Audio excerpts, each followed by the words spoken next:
Ang programang ito ay rated SPG. Striktong patnubay at gabay ng magulang ang kailangan. Maaaring may masiselang tema, lengguwahe, karahasan, sexual, horror o droga na hindi angkop sa... Sino ba yung tumawag sa'yo? Yung tita ko. Hindi kami masyado nakapag-usap eh. Baka sila yung signal niya. Nagtanong nga itong si Lynette kay Carlos Benitez na kung sino daw ang tumawag sa kanya. Dahil nung tawagin nga ni Lynette itong si Carlos ay tila hindi nga siya nito narinig. At nagulat naman itong si Carlos nang nasa likuran na nga niya itong si Lynette. At dito nga na nakapagsinungaling na naman itong si Carlos at sinabi dito kay Lynette na tita daw niya from US ang tumawag sa kanya at hindi daw sila nakapag-usap masyado dahil tila nawawala daw ang signal nito. At dito naman na nagtanong itong si Carlos bakit daw siya tinawag ni Lynette. At dito rin na sinabi ni Lynette na gusto lang naman daw niyang ipaalam na aalis na nga si Josa dahil bumisita nga ito kay Lynette.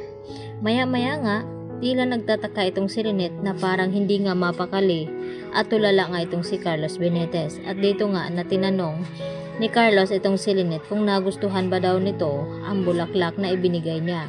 At syempre bilang pagsisinungaling nga dito ni Lynette ay inamin na lamang niya dito kay Carlos na nagustuhan ito. Samantala, nanggagalaiti naman sa galit itong si Irene nang hindi siya sagutin dito ni Carlos at pinatayan siya nga ng cellphone. At nang tawagin ulit ito ni Irene ay nakablock na nga siya dito. Subalit ay hindi pa rin tumitigil itong si Irene dahil hindi daw niya hahayaan na hindi pagbayarin itong si Carlos Benitez. Kaya magdidesisyon itong si Irene na umuwi ng Pinas upang hanapin at harapin na nga itong si Carlos na dati niyang asawa. At dito naman magugulat itong si Carlos kapag lilitaw na nga itong si Irene at babalaan naman niya ito na wag siyang magpapakita dito kay Lynette. At kapag nagkataon ay mabibisto ni Lynette na may dating asawa at kinasama pala itong si Carlos Benitez.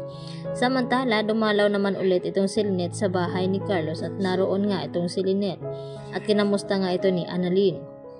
At dito nga na sinabi ni Lynette kay Annalyn na hindi niya nakakalimutan na ang kanyang misyon kaya siya nanatili dito sa bahay ni Carlos ay ang alamin kung ano nga ba ang tunay na pagkatao nito at kung ano ang mga sikretong itinago ni Carlos sa kanila. Dahil pakiramdam nga dito ni Lynette na may itinatagong lihim itong si Carlos lalo na ang tungkol dito kay Zoe dahil iba daw talaga ang kanyang pakiramdam na kung magturingan itong dalawa ay parang mag-ama.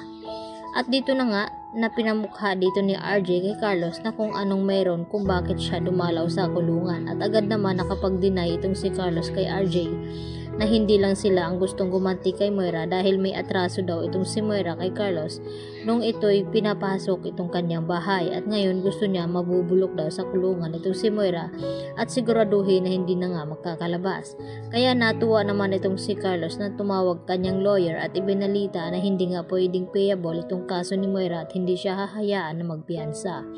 Subalit nagtataka itong si Dax na kung bakit galit na galit daw ito kay Moira na ngayon nga ay magkakampi sila.